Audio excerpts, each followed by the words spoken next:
Hey KingFit family, this is Andrew, and today we're going to look at one of my favorite ways to transition into the southpaw stance. Or if you're southpaw, you can transition into the orthodox stance. I really like it. I don't stay in the southpaw too long because I'm not the most comfortable fighting in that opposite stance that I'm traditionally trained in. However, I do like to use it, and I'll show you some ways you can transition and get back to your comfortable stance. All right, so if I'm in my boxing stance, I'm an orthodox boxer. I have my right foot back. I'm going to push off that back foot, and I'm pushing off pretty quick. So that's the first part, pushing off quick, right?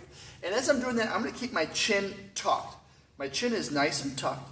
And I'm going to throw a right hand. That first right hand is nice and strong, and that second right hand is more of just creating traffic so my opponent doesn't have an opportunity to really punch hard back at me. So it's going to be a punch, punch, right? That's the first part, right? So if I'm facing you here, it's punch, punch. You can see my chin is tucked. I'm keeping that shoulder nice and high. So there's not a lot to hit, right? So it's punch, punch, right? You push off that back foot, and that second punch again is traffic. Now I'm in my southpaw stance, and from there I can land a nice uppercut or hook, whatever's comfortable. My front foot, when it's my right, as I step through, is I'm trying to bring my right, when it's my front, to the outside of my opponent. So if my opponent was here, my foot's going to land right to the outside of their foot. And that's going to give me that front foot dominance.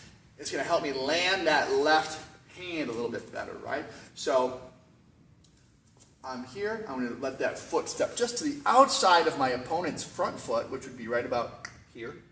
And then I'm going to land that nice power shot. Now from there, if I wanted to stay in that southpaw stance, I could. I might punch here. Maybe I pivot and still have that right foot in front and be able to do some work. Again, I don't feel super comfortable being in the southpaw for too long, so I'll take that opportunity to step through nice and fast, punch here, and then I'm going to shift. And now I'm back into my orthodox stance, and they're out of position.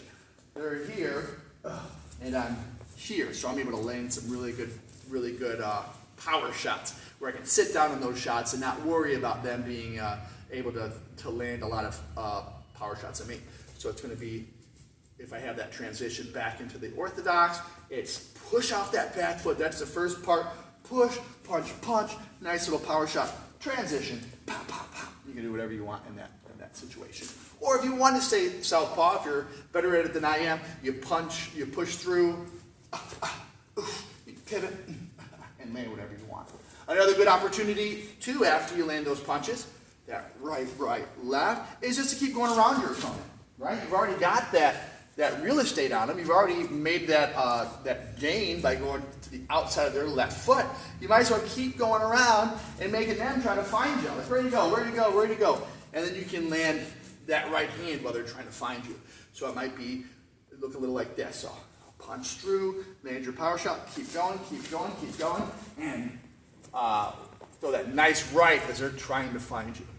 So one of my very favorite ways to cut off the ring on somebody, to get, cut that distance down, because you're going a big step through, right, versus these small steps. So it's really aggressive. There is a little bit of danger as you're flat. You're kind of becoming a flat blade there, right here. So you do want to go kind of quick and stay low. I like to imagine I'm kind of being pushed from behind.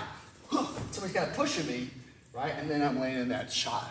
So there's some balance involved, but it's a great way to aggressively come at your opponent, cut off that ring, cut the distance down, and make them a little uncomfortable. Hope that helps. Let me know if you have any questions in the comments. We'll talk to you soon.